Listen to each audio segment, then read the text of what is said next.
ও চাচি বউলে পড়ছি যাই কোন চাচি এইবারে বউটা কিন্তু ভালো হইছে। বাবারে দোয়া করিস এবার যেন আমার পোলার কপালটা খুলে। মিষ্টি প্যাকেটটা রাখেন, আমার ঘরে কাজ আছে। বন্ধু আমি তাহলে যাই পরে আমনে। আসসালামু আলাইকুম। কি রে খাইছিস কেন? বলে ঘরে যা।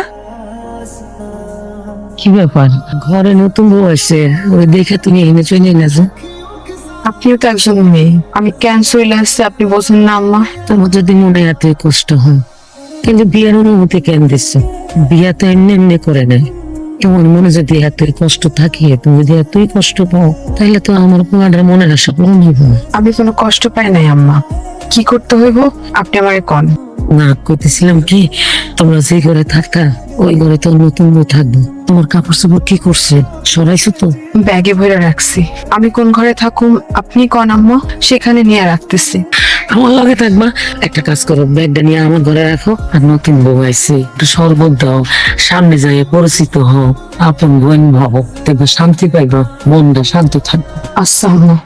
তোমার শ্বশুর মানে আমার স্বামীর তো অনেক জায়গা জমি, এগুলো তো ওয়ারিশ লাগবে। ওয়ারিশ সাথে এগুলো বেকার হয়ে যাবো, বিনামি হয়ে যাবে। আমি তোমার কাছে আশা করি তুমি এমন কোনো কাজ করো না যাতে নতুন বউ মনে কষ্ট পায়, তার কোনো অসম্মান হয়। কথাটা মনে রেখো। ঠিক আছে আম্মা। মাশাআল্লাহ, তুমি অনেক সুন্দর। কিন্তু আমার না অনেক গরম লাগতেছে, আমি কি কাপড়টা পরিবর্তন করতে পারি? বাসর রাইতে কেউ কাপড় এভাবে পরিবর্তন করে? কাপড় তো পরিবর্তন করে দিব তোমার স্বামী। আমারে তুমি চিনতে পারছো? আমি তোমার বড় বুবু, মানে বড় আপা। দুধটা খায়া নাও।